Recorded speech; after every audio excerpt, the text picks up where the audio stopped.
हाँ जी, नमस्कार आप सभी को। कैसे हैं आप सभी? उम्मीद है आप सभी कुशल मंगल होंगे। मैं आपका अपना विजय भारत आप सभी का स्वागत करता हूं इस सीरीज में। नाम क्या है इस सीरीज का? आज का इतिहास सीरीज। नाम से ही आपको पता लग गया होगा। इस सीरीज के अंतर्गत जो भी कक्षाएं चलती हैं, उन कक्षाओं में हम किसी दिन विशेष का इतिहास जानते हैं। जैसे कि आज 28 सितंबर है। 28 सितंबर के इतिहास के बारे में हम बातें कवर करेंगे। इस दिन का क्या महत्व रहा इतिहास में, आज हम इस दिन की महत्वपूर्ण घटनाओं के बारे में बात करेंगे। आज के दिन कौन सा दिवस मनाया जाता है उसके बारे में बात करेंगे। कौन से महान हस्तियों ने इस दिन जन्म लिया था, कौन कौन सी महान हस्तियां इस दिन इस संसार को छोड़कर चली गई, उन सब के बारे में बात करेंगे। आपके एग्जाम पॉइंट ऑफ व्यू से उनका क्या योगदान है, तो वो सब जानेंगे। और कक्षा का नाम भी तो हमने यही रखा है, today in history with MCQs. यानी कि आज के दिन का ऐतिहासिक दृष्टिकोण क्या है उसे हम समझेंगे with the help of multiple choice questions. Multiple choice questions ऐसे आपसे पूछेंगे जो कभी आपके एग्जाम्स में पूछ लिए गए हैं या फिर आपके आने वाले एग्जाम्स के लिए बड़े इंपॉर्टेंट हो सकते हैं। उन्हीं के आधार पे कुछ बातें हम कवर करेंगे और आपसे क्वेश्चंस जरूर पूछेंगे। ये आपकी कक्षा हफ्ते के 7 दिन चलती है, कभी भी आपकी छुट्टी नहीं होती है इस कक्षा में। अगर आपको लगे कि हाँ कक्षा अच्छी हुई है, आपको कुछ ना कुछ समझ में आया है, तो प्लीज इसे लाइक कर देना, अपने दोस्तों के साथ इसे शेयर जरूर कर देना। अगर आपने अभी तक इस YouTube चैनल को सब्सक्राइब नहीं किया है तो फिर सब्सक्राइब जरूर कर लीजिए। बेल आइकन बटन को भी प्रेस कर लीजिए ताकि समय से पहले आपको इस कक्षा की नोटिफिकेशन मिलती रहे। तो चलिए शुरुआत करते हैं हम आज के इस महत्वपूर्ण दिवस की। आज है 28 सितंबर। 28 सितंबर की शुरुआत हम करेंगे जन्मदिन से, जिनका आज जन्मदिन है। और चलिए शुरुआत करते हैं इनके बारे में। ये वो शख्सियत हैं जिन्होंने ओलंपिक खेलों में हमारे भारतवर्ष का नाम रोशन किया है। स्वतंत्रता के बाद ऐसे व्यक्ति हैं जिन्होंने पहली बार व्यक्तिगत गोल्ड मेडल जीतकर इतिहास रचा। तो क्या आप बता सकते हैं ये शख्सियत कौन है जिन्होंने स्वतंत्रता के बाद ओलंपिक खेलों में भारत के लिए पहला व्यक्तिगत स्वर्ण पदक जीता? Who won the first individual gold medal for India in the Olympic Games after independence? अगर आपने लिखा होगा ना अभिनव बिंद्रा, तो आपने अच्छा जवाब दिया है। ये हमारे भारत के बहुत बेहतरीन निशानेबाज खिलाड़ी हैं। यानी कि ये एक शूटर हैं हमारे भारतवर्ष के। इनको हम किस नाम से जानते हैं? अभिनव बिंद्रा के नाम से जानते हैं। अभिनव बिंद्रा, इनका आज जन्मदिन है। इनको जन्मदिन की ढेरों सारी शुभकामनाएं। इनका जन्म आज ही के दिन 1982 में हुआ। कहां से बिलोंग करते हैं तो आपको पता होना चाहिए, ये उत्तराखंड से बिलोंग करते हैं। उत्तराखंड में एक जगह है देहरादून, देहरादून में इनका जन्म हुआ। और ओलंपिक एक समिति है जो कि विश्व स्तरीय ओलंपिक खेलों से संबंधित है, तो उन्होंने इनको सम्मानित भी किया है इसी 2024 में। और कहा जाता है कि इन्होंने बहुत बेहतरीन प्रयास किया, उन्हीं प्रयासों के परिणाम स्वरूप इन्होंने हमारे भारतवर्ष का नाम रोशन किया है शूटिंग में। भारत सरकार के द्वारा इनको राजीव गांधी खेल रत्न सम्मान से सम्मानित किया गया 2002 में। भारत सरकार ने इनको अर्जुन पुरस्कार से भी सम्मानित किया। अभिनव बिंद्रा के बारे में अगर हम बात करें तो इन्होंने कौन से ओलंपिक खेलों में ये गोल्ड मेडल जीतकर इतिहास रचा? तो आपको पता है 2008 के ओलंपिक खेल बीजिंग में हुए थे। बीजिंग कहां पर है? चीन में। तो बीजिंग में जो ओलंपिक खेल हुए 2008 में, वहां पर इन्होंने ये कारनामा किया था। पहले व्यक्ति बने गोल्ड मेडल जीतने वाले। दूसरे व्यक्ति कौन बने? तो नाम आएगा नीरज चोपड़ा का। दूसरे व्यक्ति गोल्ड मेडल जीतने वाले कौन हैं ओलंपिक खेलों के इतिहास में? तो नीरज चोपड़ा का नाम लिख देना। नीरज चोपड़ा कौन से खेल से संबंधित हैं? तो ये भाला फेंक से संबंधित हैं। ठीक है ना। खेलों का नाम अलग अलग है, लेकिन व्यक्तिगत पूछा जाए कि गोल्ड मेडल किसने जीता, तो पहले नंबर पे अभिनव बिंद्रा, दूसरे नंबर पे नीरज चोपड़ा। चलिए जी, यहां पर आप फोटो देख सकते हैं, ये बिल्कुल सेंटर में आपको दिखाई दे रहे हैं। 2008 के ओलंपिक खेलों की ये फोटो है। यहां पर लिखा भी हुआ है 2008, है ना, पीछे बोर्ड लगा हुआ है। तो इस प्रकार आपको इनके बारे में पता होना चाहिए। आज इनका जन्मदिन है, इनको जन्मदिन की ढेरों सारी शुभकामनाएं। इनसे संबंधित क्वेश्चन बहुत इंपॉर्टेंट है। 2024 में इनको अंतरराष्ट्रीय ओलंपिक समिति के द्वारा सम्मानित भी किया गया, जो कि हमारे भारतवर्ष के लिए बड़े गर्व की बात है। तो चलिए अब हम नेक्स्ट बात कर लेते हैं इनके बारे में। क्या नाम है इनका? कमलेश डी पटेल। कमलेश डी पटेल के बारे में पहले आप एक क्वेश्चन ही बता दीजिए जल्दी से। युवाओं को आत्म प्रबंधन, व्यवहारिक साधनों और सार्वभौमिक मूल्यों से परिचित कराने वाले कमलेश डी पटेल को किस वर्ष पद्म भूषण से सम्मानित किया गया? तो क्या आप बता सकते हैं इनको पद्म भूषण से कब सम्मानित किया गया? पद्म भूषण हमारे भारत का तीसरे नंबर का सर्वोच्च नागरिक सम्मान है, और ये पुरस्कार इनको 2023 में दिया गया है। 28 सितंबर को इनका जन्म हुआ 1956 में। कहाँ पे जन्मे? मूल रूप से ये गुजरात से बिलोंग करते हैं। आज इनका भी जन्मदिन है, इनको भी जन्मदिन की ढेरों सारी शुभकामनाएं। ये किरदार भी आपके एग्जाम पॉइंट ऑफ व्यू से इंपॉर्टेंट है, क्योंकि पद्म भूषण से सम्मानित हो चुके हैं कमलेश डी पटेल 2023 में। युवाओं को आत्म प्रबंधन, व्यवहारिक साधन और सार्वभौमिक मूल्यों से परिचित करवाने में ये विश्वास रखते हैं। तो इस प्रकार आपको इनके बारे में जरूर पता होना चाहिए। इनकी जीवनी के बारे में आप जब पढ़ेंगे तो आपको इनसे बहुत कुछ सीखने को मिलेगा। ठीक है ना। चलो जी, अब हम बातें कवर करेंगे उनके बारे में जिनकी आज जयंती है या फिर जिनकी आज पुण्यतिथि है। तो सबसे पहले जयंती से हम शुरू करेंगे। इनका नाम तो सभी जानते होंगे, सरदार भगत सिंह। सरदार भगत सिंह की आज जयंती है। तो आपको पता ही होगा इनको जब फांसी दी गई थी 23 मार्च को, 23 मार्च को हमारे भारतवर्ष में कौन सा दिवस मनाया जाता है इनकी याद में? जैसे आपको पता है राजगुरु, सुखदेव, सरदार भगत सिंह, इन तीनों को फांसी दे दी गई थी 23 मार्च 1931 को। और उन्हीं के अगर आप देखें पुण्यतिथि के दिन हम शहीदी दिवस मनाते हैं। भारत में दो शहीदी दिवस मनाए जाते हैं, एक तो सरदार भगत सिंह की याद में, और एक महात्मा गांधी की जब हत्या कर दी गई थी गोडसे के द्वारा, उनकी याद में। तो वो पॉइंट आपको पता ही होना चाहिए। अब जब बात करें हम सरदार भगत सिंह की, इनका जन्म 28 सितंबर 1907 को हुआ था। कहाँ पे जन्मे थे ये? लायलपुर जगह है पंजाब में, तो वहां पर इनका जन्म हुआ। और जब हम बात करें इनकी मृत्यु की, तो इनको फांसी दे दी गई थी। भारत की आन बान शान के लिए इन्होंने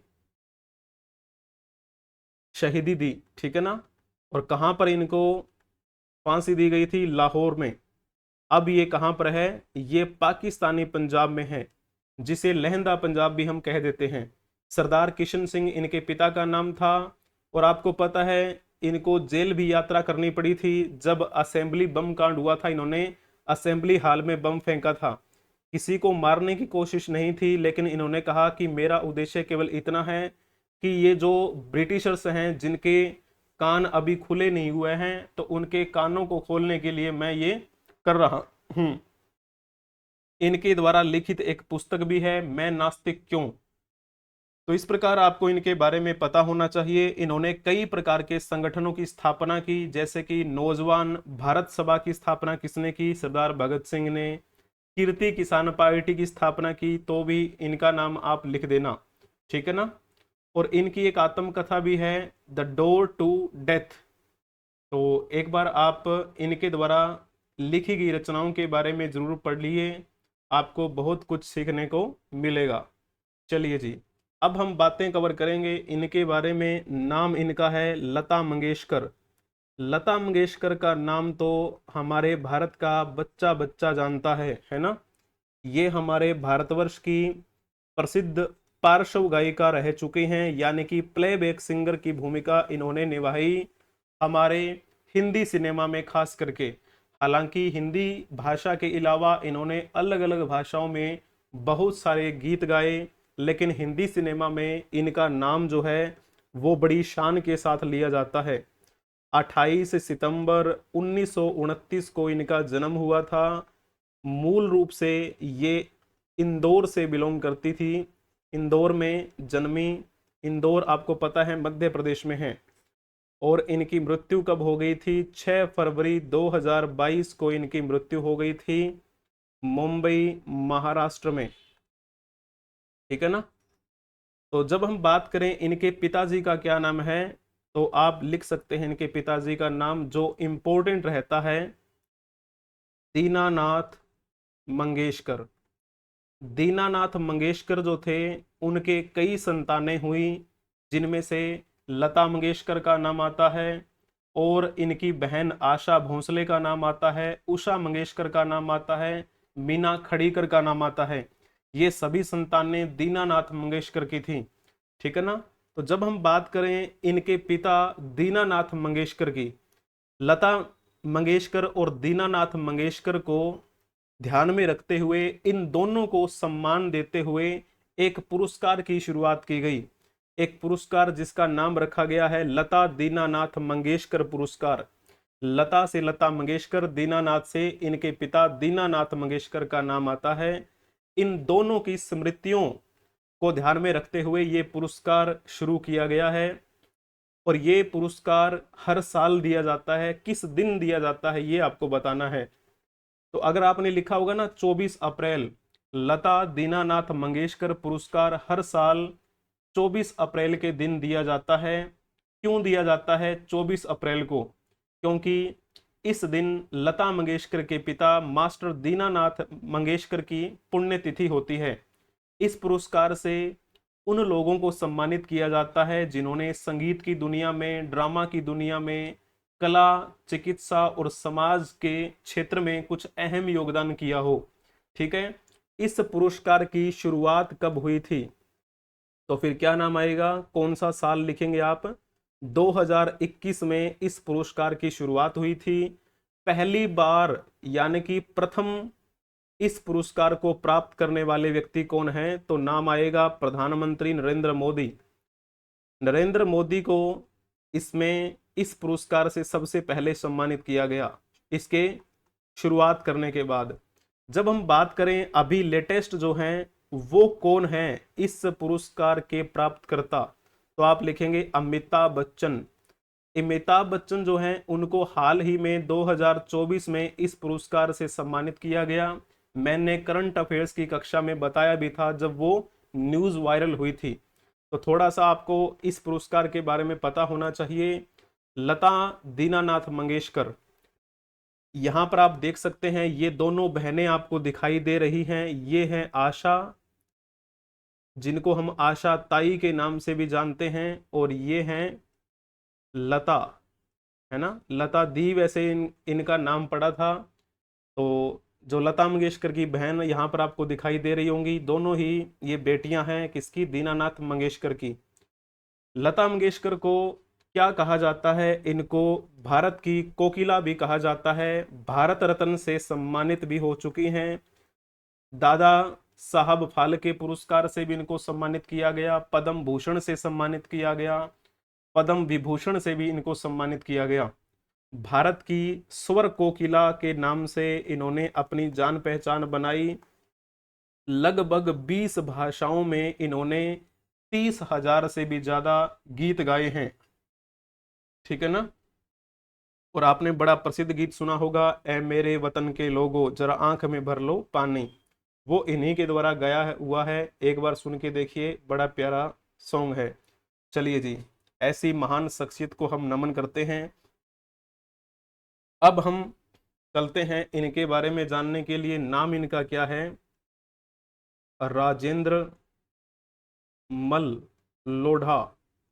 राजेंद्र मल लोढ़ा जो हैं, उनको हम क्यों याद कर रहे हैं? ये हमारे भारत के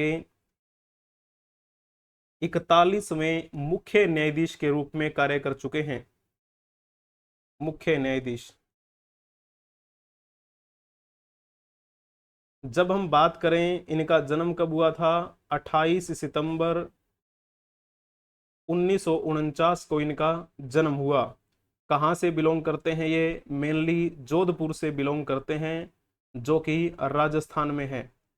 अब जब बात करें वर्तमान मुख्य न्यायाधीश की, तो आप ये बता सकते हैं कि वर्तमान में मुख्य न्यायाधीश कौन है? जल्दी से बता दीजिए। सिंपल सा क्वेश्चन है, मुश्किल बिल्कुल भी नहीं है।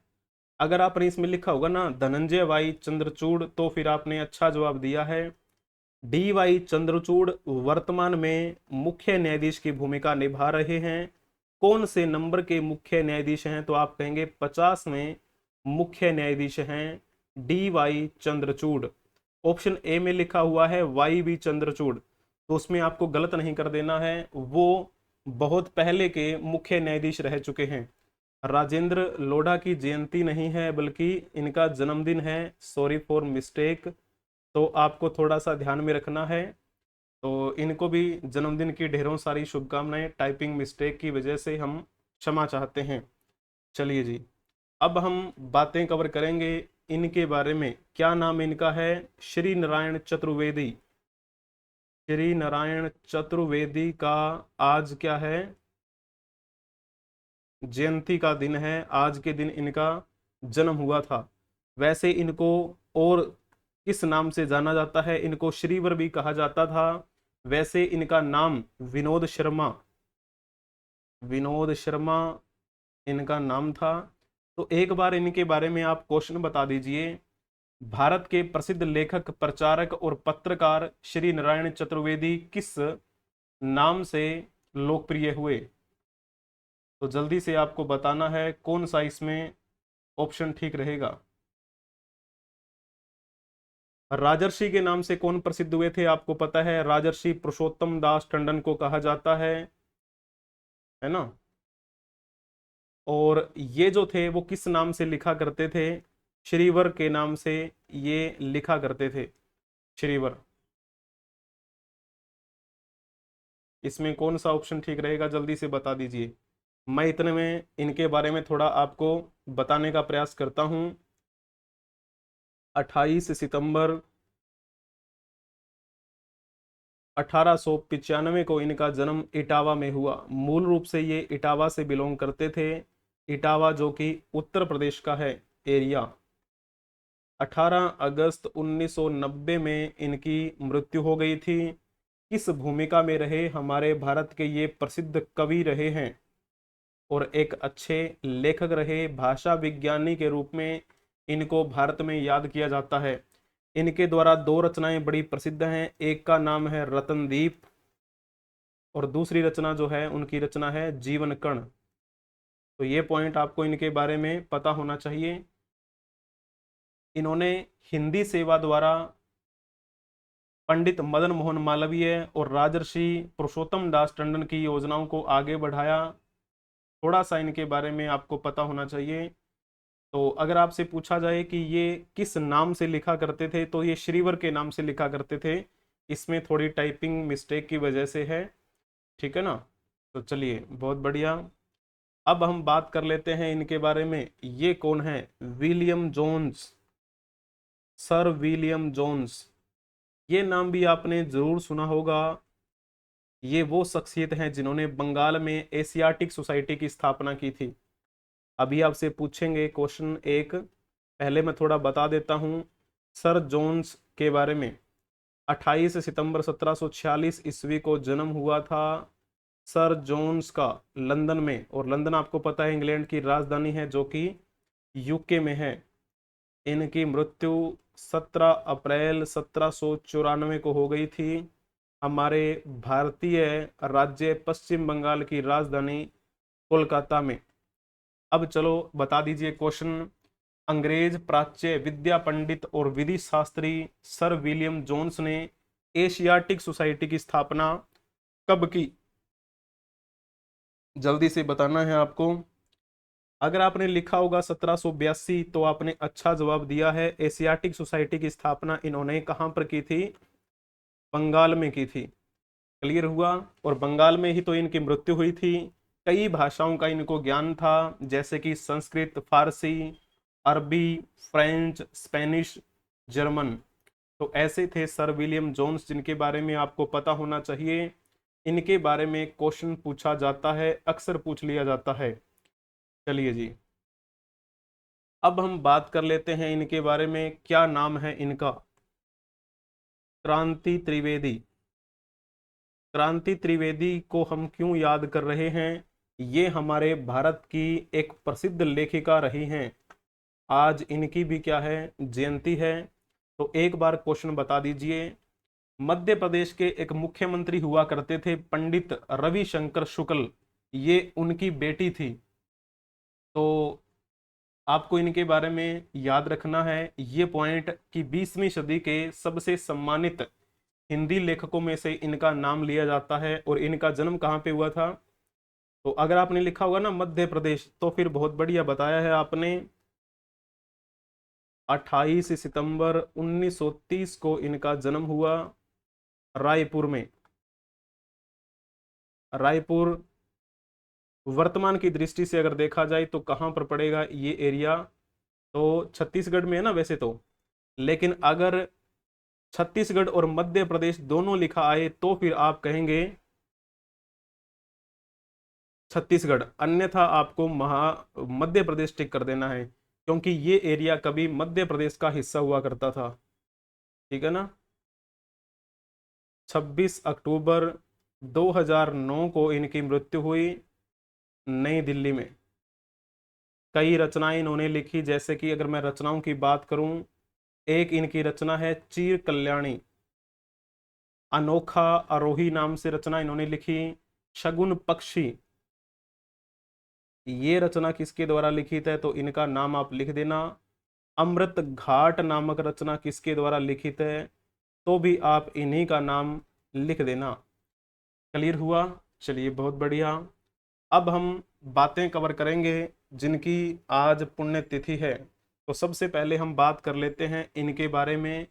ये वो चेहरा है जिन्होंने भारत के सबसे पहले राष्ट्रीय सुरक्षा सलाहकार की भूमिका निभाई थी। तो क्या आप बता सकते हैं कौन है वो शख्सियत जिन्होंने पहले राष्ट्रीय सुरक्षा सलाहकार की भूमिका निभाई? अगर लिखा होगा आपने ब्रिजेश मिश्रा, तो फिर आपने बहुत बढ़िया जवाब दिया है। ब्रिजेश मिश्रा हमारे भारत के प्रथम क्या रहे हैं? राष्ट्रीय सुरक्षा सलाहकार रहे हैं। प्रथम राष्ट्रीय सुरक्षा सलाहकार। ये क्वेश्चन आपसे जरूर पूछा जा सकता है। अगर current affairs point of view से देखा जाए तो आपसे ये पूछा जाए कि वर्तमान में हमारे राष्ट्रीय सुरक्षा सलाहकार कौन है, तो फिर आप किसका नाम लिखेंगे? अजीत डोभाल का नाम लिख देंगे। ये वर्तमान में राष्ट्रीय सुरक्षा सलाहकार की भूमिका निभा रहे हैं। लेकिन हम बात कर रहे हैं ब्रिजेश मिश्रा की, जिनकी आज पुण्यतिथि है। तो 29 सितंबर 1928 को इनका जन्म हुआ और 28 सितंबर यानी कि आज के दिन इनकी मृत्यु हुई। आज इनकी क्या है? पुण्यतिथि है। कल इनकी जयंती है। भारत सरकार के द्वारा इनको पद्म श्री से सम्मानित किया गया था और इनको पद्म विभूषण से भी सम्मानित किया गया था। भारत के पहले राष्ट्रीय सुरक्षा सलाहकार और भूतपूर्व प्रधानमंत्री अटल बिहारी वाजपेयी के प्रधान सचिव के रूप में इन्होंने कार्य किया था। चलिए जी, अब हम बातें कवर कर लेते हैं शिव प्रसाद सिंह के बारे में। शिव प्रसाद सिंह को हम क्यों याद कर रहे हैं? ये हमारे भारत के एक प्रसिद्ध साहित्यकार हुए हैं। साहित्यकार। अगर हम आपसे एक क्वेश्चन पूछें तो बताएंगे क्या? प्रसिद्ध हिंदी भाषी साहित्यकार डॉक्टर शिव प्रसाद सिंह को किस वर्ष साहित्य अकादमी पुरस्कार से सम्मानित किया गया? साहित्य अकादमी पुरस्कार साहित्य की दुनिया में दिया जाने वाला दूसरा सर्वोच्च सम्मान है। तो फिर पहला सर्वोच्च सम्मान कौन सा है? तो आप नाम लिख देना, ज्ञानपीठ पुरस्कार का। इनको दूसरा सर्वोच्च सम्मान मिला था 1990 में। ऐसे थे डॉक्टर शिवराज सिंह, जिनका जन्म 19 अगस्त 1928 को हुआ था। मूल रूप से ये बनारस से बिलोंग करते थे, और बनारस तो आपको पता है ना, उत्तर प्रदेश में है। और 28 सितंबर 2008 को इनकी क्या हुई थी? मृत्यु हुई थी। हमारे भारत के एक अच्छे साहित्यकार की भूमिका इन्होंने निभाई। इनकी रचना कौन कौन सी है? एक रचना इनकी है नीला चांद, और एक रचना इनकी है धतूरे का फूल। राग गुजरी नाम से भी इन्होंने एक रचना लिखी थी। बनारस हिंदू विश्वविद्यालय से इन्होंने शिक्षा दीक्षा ग्रहण की। व्यास सम्मान से भी इनको सम्मानित किया गया था 1992 में। 1990 में साहित्य अकादमी पुरस्कार से सम्मानित किए गए थे। चलो जी, अब हम बातें कवर करेंगे वीरेन डंगवाल के बारे में, जिनकी आज पुण्यतिथि है। वीरेन डंगवाल के बारे में भी आपको थोड़ा बहुत पता होना चाहिए। कई बार आपसे क्वेश्चन पूछा जा सकता है। ये हमारे भारत के एक प्रसिद्ध कवि हुए हैं, और एक पत्रकार की भूमिका भी ये निभा चुके हैं। एक क्वेश्चन आप इनके बारे में बताइए। वीरेन डंगवाल रिक्त स्थान भाषा के एक प्रसिद्ध भारतीय कवि थे। अगर आपने इसमें लिखा होगा ना हिंदी भाषा, तो फिर आपने अच्छा जवाब दिया है। हिंदी भाषा के प्रसिद्ध ये लेखक हुए हैं वीरेन डंगवाल, जिनका जन्म 5 अगस्त 1947 को टिहरी गढ़वाल में हुआ। टिहरी गढ़वाल, ये कहाँ पर है? टिहरी गढ़वाल हमारे भारतीय राज्य उत्तराखंड का हिस्सा है ये। और इनकी मृत्यु आज ही के दिन 28 सितंबर 2015 को हुई थी, बरेली। और बरेली तो आपको बखूबी पता है कि उत्तर प्रदेश में ही है। उत्तराखंड में जन्मे और उत्तर प्रदेश में इनकी मृत्यु हुई थी। एक इनकी रचना है, अगर आपने नाम सुना हो उस रचना का, शाही ताल। तो ये रचना किसके द्वारा लिखित है? वीरेन डंगवाल की रचना है ये। साहित्य अकादमी के अलावा इनको कई पुरस्कारों से सम्मानित किया गया था। दैनिक समाचार पत्र, आपने अमर उजाला का नाम सुना होगा। अमर उजाला, जो कि हिंदी भाषा में छपता है, डेली अखबार आता है ये। इसके संपादक के रूप में भी इन्होंने कार्य किया था। तो ऐसे थे वीरेन डंगवाल, जिनके बारे में आपको पता होना चाहिए। अब ये किरदार भी आपके लिए इंपॉर्टेंट हो जाता है, लुईस पाश्चर। लुईस पाश्चर के बारे में क्वेश्चन तो आपसे पूछा जाता ही है ना। ये एक फ्रांसीसी रसायन शास्त्री थे। फ्रांसीसी रसायन शास्त्री, और एक वैज्ञानिक भी थे। तो चलो पहले आप एक क्वेश्चन ही बता दीजिए कि लुईस पाश्चर ने किसकी खोज की थी? किस लिए जाना जाता है लुईस पाश्चर को? किसकी खोज की थी? अगर आपने लिखा होगा ना इसमें रेबीज का टीका, रेबीज के टीके का आविष्कार लुईस पाश्चर ने किया था, तो आपने अच्छा जवाब दिया है। कभी कभी आपको पढ़ने को मिल सकता है पास्तुरीकरण का आविष्कार किसने किया, तो नाम लिख देना आप लुईस पाश्चर का, जो कि एक सूक्ष्म जीव विज्ञानी थे, एक अच्छे रसायनज्ञ थे। टीकाकरण, माइक्रोबियल किण्वन और पास्तुरीकरण के सिद्धांतों की खोज के लिए प्रसिद्धि पाई थी लुईस पाश्चर ने। अगर हम अलग ऑप्शन जो दिए गए हैं वो देखें, तो इंसुलिन के लिए जाना जाता है फ्रेडरिक बेंटिक को। चेचक का टीका किसने आविष्कार किया था इसका? तो नाम आएगा एडवर्ड जेनर का। एक second, typing mistake. Edward Jenner. Clear हुआ आपको ये पॉइंट? बहुत बढ़िया। सर अलेक्जेंडर फ्लेमिंग ने किसकी शुरुआत की थी, किसकी खोज की थी? पेनिसिलिन की। तो ये पॉइंट आपको पता होना चाहिए। हम बात कर रहे थे लुईस पाश्चर के बारे में। लुईस पाश्चर का जन्म 27 दिसंबर 1822 को हुआ था फ्रांस में। आपको जगहें याद रखने की आवश्यकता नहीं है, केवल याद रख लेना कि ये फ्रांस के थे। और आज ही के दिन 28 सितंबर 1895 को इनकी मृत्यु हुई थी। एक सेकंड रुकना जरा। 28 सितंबर 1895 को मृत्यु हो गई थी लुईस पाश्चर की। अब हम इनके बारे में बात कर लेते हैं। इनका नाम भी आपने जरूर सुना होगा, नाम है इनका जयंती पटनायक। जयंती पटनायक। तो इनके बारे में पहले आप एक क्वेश्चन बता दीजिए। पहले बताओ, राष्ट्रीय महिला आयोग की स्थापना कब हुई थी? अगर आपने राष्ट्रीय महिला आयोग की स्थापना के बारे में जरूर बताया होगा कि 1992 में राष्ट्रीय महिला आयोग की स्थापना हुई, तो आपने अच्छा जवाब दिया है। नेशनल कमीशन फॉर वुमेन, ठीक है, NCW जिसे बोल देते हैं, उसकी पहली अध्यक्ष कौन थी, या पहला अध्यक्ष कौन था? तो नाम आएगा जयंती पटनायक का, ठीक है, जिनका जन्म 7 अप्रैल 1932 को हुआ।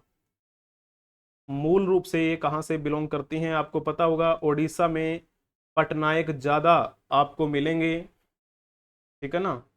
तो वहां से बिलोंग करती हैं। NCW के पहले अध्यक्ष के रूप में कार्य करने का इनको गौरव प्राप्त है।